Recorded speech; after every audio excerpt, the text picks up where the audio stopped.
Hi hello' everyone welcome to easy learning. মই আসিফ খান। আজি তোমালোকৰ বাবে লৈ আহিছোঁ ক্লাছ 10ৰ সাধাৰণ বিজ্ঞানৰ চেপ্টাৰ 5ৰ কিছুমান MCQ লৈ আহিছোঁ, যিখিনি MCQ এইবছৰ HSLCত অহা দেখা গৈছে আৰু হয়তো 2025 চনতো এই কুৱেশ্যনবোৰ আহি থাকিব। গতিকে ভিডিঅ'টো প্ৰথমৰ পৰা শেষলৈ চাই থাকা। কুৱেশ্যন বিধ দিয়া আছে, তলত দিয়া প্ৰশ্নবোৰৰ 4টা উত্তৰ দিয়া আছে, গতিকে ইয়াৰ পৰা এটা শুদ্ধ উত্তৰ উলিয়াব লাগে। সেই ইয়াৰ অৰ্থ হৈছে MCQ দিয়া আছে, যিকোনো এটা শুদ্ধ উত্তৰ হ'ব। কুৱেশ্যন 1 নম্বৰত দিয়া আছে, মৌলসমূহক শ্ৰেণী বিভাজন কৰা পৰ্যাবৃত্ত তালিকাৰ উদ্ভাৱকজন হ'ল। মৌলসমূহ পৰ্যাবৃত্তত বহুত ধৰণে বহাইছে, যিটো আধুনিক পৰ্যাবৃত্ত তালিকা আমাৰ সেইটোৰ কথা ইয়াত কোৱা হৈছে। অপশ্যন এত আছে লুথাৰ মেয়াৰ, বিত আছে ৰাদাৰফৰ্ড, চিত আছে JW ডবাইনাৰ আৰু অপশ্যন ডিত আছে BI মেণ্ডেলিভ। ইয়াৰ শুদ্ধ উত্তৰ হৈছে অপশ্যন ডি মেণ্ডেলিভ, ইয়াৰ শুদ্ধ উত্তৰ। 2 নম্বৰত আছে এলকালি মৌলসমূহৰ বাহিৰতম খোলত থকা ইলেক্ট্ৰনৰ সংখ্যা হৈছে। অপশ্যন এত আছে 1টা, বিত আছে 2টা, চিত আছে 4টা 8টা, অপশ্যন ডিত আছে 4টা। ইয়াৰ শুদ্ধ উত্তৰ হৈছে অপশ্যন এ 1টা। 3 নম্বৰ কুৱেশ্যনত আছে সবাতোকৈ বিদ্যুৎ ঋণাত্মক মৌলটো হৈছে। অপশ্যন এত আছে অক্সিজেন, বিত আছে ফ্ল'ৰিন, চিত আছে ক্ল'ৰিন আৰু অপশ্যন ডিত আছে ছ'ডিয়াম। ইয়াৰ শুদ্ধ উত্তৰ হৈছে অপশ্যন বি, ক্ল'ৰিন হৈছে আটাইতকৈ বিদ্যুৎ ঋণাত্মক মৌল। 4 নম্বৰ কুৱেশ্যনত আছে পৰ্যাবৃত্ত তালিকাৰ দ্বিতীয় আৰু চতুৰ্থ মৌল সংখ্যা যথাক্ৰমে।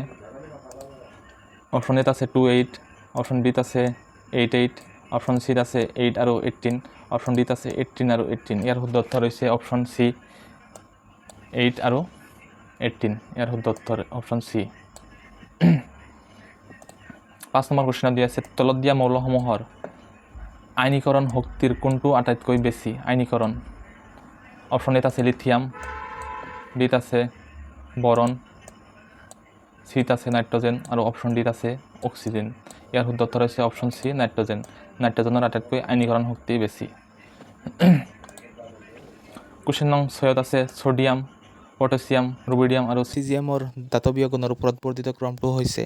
4টা অপশ্যন দিয়া আছে, ইয়াৰ শুদ্ধ উত্তৰটো হ'ব অপশ্যন বি ছ'ডিয়াম,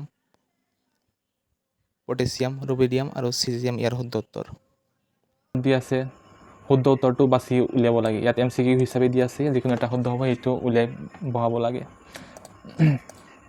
1 নম্বৰত আছে মৌল এটাৰ পৰমাণুত থকা ইলেক্ট্ৰনৰ সংখ্যা মৌলটোৰ কি বুজায়। মৌল এটাত যে ইলেক্ট্ৰনৰ সংখ্যা থাকে সেইটো কি বুজায়।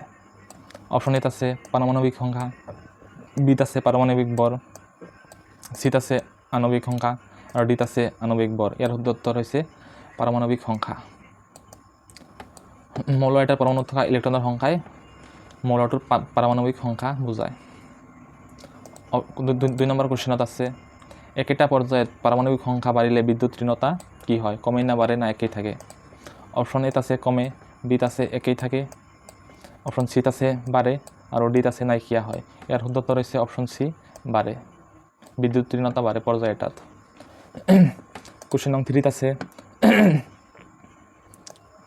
পৰ্যাবৃত্ত তালিকাত বৰ্গ এটাৰ ওপৰৰ পৰা তললৈ মৌলবোৰৰ দাতৱীয় গুণ কি হয়, বাঢ়ে না কমে নে কি হয়।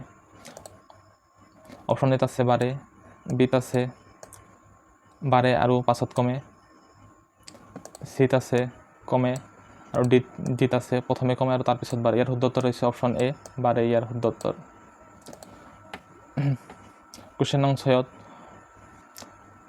অষ্টম বা শূন্য বৰ্গত থকা মৌলসমূহৰ যোজ্যতা কিমান। অপশ্যন এত আছে 0, বিত আছে 1, চিত আছে 2 আৰু ডিত আছে 4। ইয়াৰ শুদ্ধ উত্তৰ হৈছে অপশ্যন ডি 4। আপোনালোকক অষ্টম বা 0 দিব পাৰে, 0 দিলে আকৌ 0 এনচাৰটো নিদিব, আপোনাক ভ্ৰান্তিত পেলাবলৈ 0 দিব পাৰে কুৱেশ্যনত, সেইকাৰণে ইয়াতো 0 দিয়া হৈছে। গতিকে ইয়াৰ শুদ্ধ উত্তৰ হ'ব অপশ্যন ডি 4।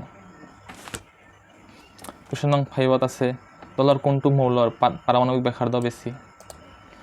কুৱেশ্যন এত আছে বৰণ, বিত আছে লিথিয়াম, চিত আছে বেৰিলিয়াম আৰু ডিত আছে কাৰ্বন।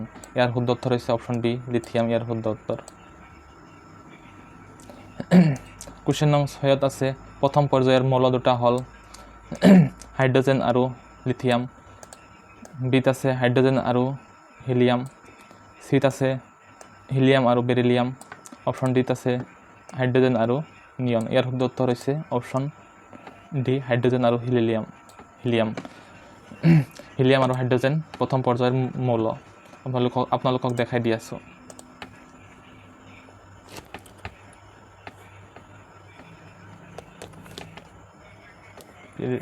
টেবুল আপোনালোকক দেখাই দি আছোঁ।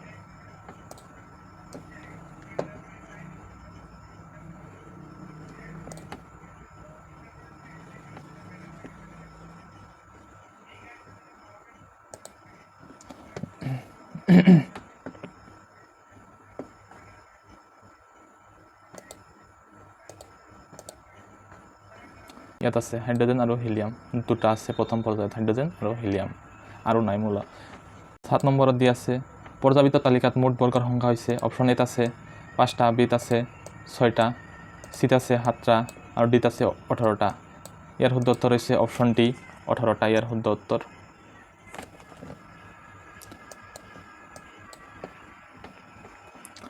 কুৱেশ্যন নং 8ত আছে কাৰ্বনৰ যোজ্যতা। অপশ্যন এত আছে 1টা, বিত আছে 2টা, চিত আছে 4টা আৰু ডিত আছে 4টা আৰু চিত আছে 3টা। ইয়াৰ শুদ্ধ উত্তৰ হৈছে অপশ্যন ডি 4। চি আৰু ডি দুটা উলট পালট হৈছে, অপশ্যন একো নহয়। ইয়াৰ শুদ্ধ উত্তৰ হ'ব অপশ্যন ডি 4টা। কুৱেশ্যন নং 9 পৰ্যাবৃত্ত তালিকাৰ কোনো এটা মৌলৰ বাওঁফালৰ পৰা সোঁফাললৈ গৈ থাকিলে মৌলসমূহৰ যোজ্যতা ক্ৰমান্বয়ে বাঢ়ে নে কমে। ইয়াত কি কোৱা হৈছে, মৌলসমূহৰ পৰ্যাবৃত্ত তালিকাৰ মৌল পৰ্যায়ৰ বাওঁফালৰ পৰা সোঁফাললৈ গৈ থাকিলে, ডেট মিনছ এইখিনিৰ পৰা এইখিনিলৈ গৈ থাকিলে কি হ'ব সেইটো সুধিছে। অপশ্যন এত আছে প্ৰথমে বাঢ়ে আৰু তাৰপিছত কমে, বিত আছে কমে আৰু পাছত বাঢ়ে, চিত আছে বাঢ়ে আৰু ডিত আছে কমে। ইয়াৰ শুদ্ধ উত্তৰ হ'ব প্ৰথমে বাঢ়ে আৰু তাৰপিছত কমে। ইয়াৰ শুদ্ধ উত্তৰ হ'ব অপশ্যন এ, প্ৰথমে বাঢ়ে তাৰপিছত কমে। এইটো হ'ব ইয়াৰ শুদ্ধ উত্তৰ। কুৱেশ্যন নং 10 লিথিয়ামৰ পৰা ছডিয়াম আৰু ছডিয়ামৰ পৰা পটেছিয়ামৰ পৰমাণু ক্ৰমাংকৰ পাৰ্থক্য কিমান। অপশ্যন এত আছে 8, বিত আছে 7, চিত আছে 6 আৰু ডিত আছে 5। ইয়াৰ শুদ্ধ উত্তৰ হৈছে অপশ্যন এ 8, 8টা পাৰ্থক্যৰ মাজত। কুৱেশ্যন নং 11 নিয়নৰ বহিৰতম খোলত থকা ইলেক্ট্ৰনৰ সংখ্যা।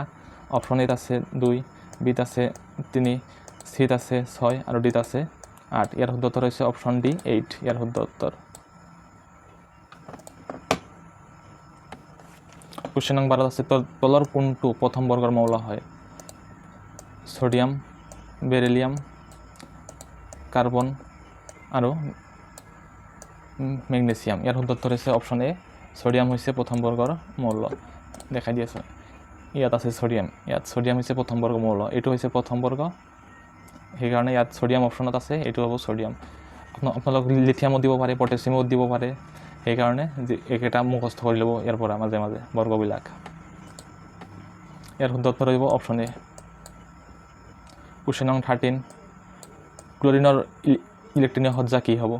ক্লৰিনৰ ইয়াৰ প্ৰথমে আমি জানিব লাগিব ক্লৰিনৰ পৰমাণু ক্ৰমাংক কিমান। অপশ্যন এত আছে 281, বিত আছে 184, অপশ্যন চিত আছে 286, অপশ্যন ডিত আছে 287। ইয়াৰ শুদ্ধ উত্তৰ হৈছে অপশ্যন ডি 287। ইয়াৰ শুদ্ধ উত্তৰ। এইকেইটাতো অপশ্যন বিটো নহ'বই, প্ৰথমত 1 আছে, প্ৰথমত থাকিব লাগিব 2 থাকিব লাগিব, প্ৰথম ষ্টাৰ্টিং এইবোৰ অপশ্যন বিটো। কুৱেশ্যন নং 14 তলৰ কোনটো মৌল বিদ্যুৎ ঋণাত্মক গুণসম্পন্ন। অপশ্যন এত আছে ফ্ল'ৰিন, বিত আছে পটেছিয়াম, চিত আছে ব্ৰমিন, ডিত আছে ক্লৰিন। ইয়াৰ শুদ্ধ উত্তৰ হৈছে অপশ্যন এ ক্লৰিন। ক্লৰিন হৈছে ইয়াৰ ভিতৰত আটাইতকৈ বিদ্যুৎ ঋণাত্মক। কুৱেশ্যন নং 15 তলত দিয়া কোনটো এলুমিনিয়ামৰ ইলেক্ট্ৰনীয় সজ্জা, তাৰমানে পৰমাণু ক্ৰমাংক কিমান হ'ব সেইটো উলিয়াব দিছে। ইয়াৰ আগত আমি জানিব লাগিব এলুমিনিয়ামৰ পৰমাণু ক্ৰমাংক কিমান, তেতিয়াহে আমি এইটো কৰিব পাৰিম। এলুমিনিয়ামৰ হৈছে 13 পৰমাণু ক্ৰমাংক। ইয়াত চাওঁ 13 ক'ত আছে।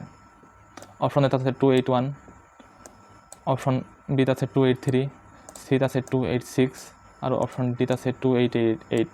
সেইকাৰণে অপশ্যন বি হ'ব ইয়াৰ শুদ্ধ উত্তৰ 283। ইয়াত 30 হয়, ইয়াত 13 হয়, এইকেইটা যোগ কৰিলে 13 হয়। ছডিয়াম অক্সাইড এবিধ কি।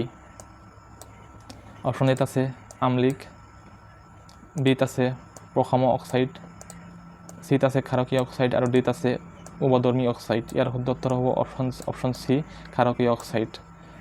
কি হ'ব ক্ষাৰকীয় অক্সাইড? ছডিয়াম এটা ক্ষাৰক হয় আৰু ছডিয়াম এটা সল্ট। ছডিয়াম এবিধ লৱণ। পৰ্যাবৃত্ত তালিকাৰ কোনো এটা বৰ্গৰ মৌলসমূহৰ অপশ্যন এ পৰমাণু ক্ৰমাংক একে থাকে, অপশ্যন বিত আছে পৰমাণু বৰ একে থাকে, অপশ্যন চিত আছে যোজ্যতা আৰু ইলেক্ট্ৰনৰ সংখ্যা একে থাকে, অপশ্যন ডিত আছে দাতৱ ধৰ্মসমূহ একে থাকে। ইয়াৰ শুদ্ধ উত্তৰ হৈছে অপশ্যন চি যোজ্যতা ইলেক্ট্ৰনৰ সংখ্যা একে থাকে। পৰ্যাবৃত্ত তালিকাৰ কোনো এটা বৰ্গৰ মৌলসমূহৰ যোজ্যতা ইলেক্ট্ৰনৰ সংখ্যা একে থাকে। আৰু বহুতকেইটা দি আছে খালী ঠাই, আজি এইকেইটা কৰা নহ'ব, নেক্সট ভিডিঅ'ত তোমালোকৰ বাবে এইকেইটা লৈ আহিম।